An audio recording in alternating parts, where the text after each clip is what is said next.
तो नमस्कार दोस्तों, बहुत बहुत स्वागत है आपका भोजपुरी म्यूजिक धमाल में। तो पावर स्टार पवन सिंह का मैंने कल ही बताया था कि उनका हर साल की भांति इस साल भी उनका होली स्टेज शो आता है। जगह होली स्टेज शो आता है, आपने कल देख भी लिया होगा जगह, जो कि बहुत ही उसमें पावर स्टार पवन सिंह के साथ स्मृति सिन्हा बहुत ही ज़बरदस्त परफॉर्मेंस दिए हैं जगह। तो पावर स्टार पवन सिंह का बहुत ही बवाल खबर के बारे में बताने वाले हैं।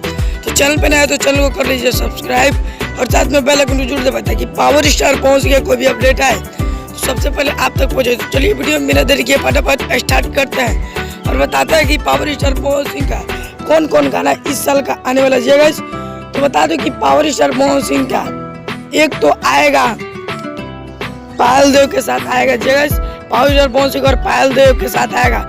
मैंने उसी दिन बताया था कि पावर स्टार पवन सिंह का टी सीरीज से कंप्लीट हो गया जगह, टी सीरीज से उनका बात हो गया है कि टी सीरीज ने कहा है कि आप एक गाना बनाइए। तो पावर स्टार पवन सिंह का गाना टी सीरीज की कंपनी से आएगा जगह।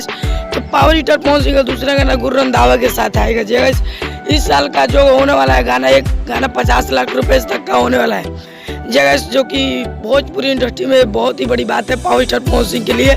तो पावर स्टार पवन सिंह के फैंस कितना एक्साइटेड है पावर स्टार पवन सिंह का गाना सुनने के लिए, कमेंट करके जरूर बताइए। और वीडियो पसंद है तो वीडियो को लाइक करें और ज़्यादा से ज़्यादा शेयर करें। मिलते हैं किसी नेक्स्ट अपडेट के साथ, तब तक के लिए जय हिंद, जय भारत, स्वस्थ रहिए और मस्त रहिए।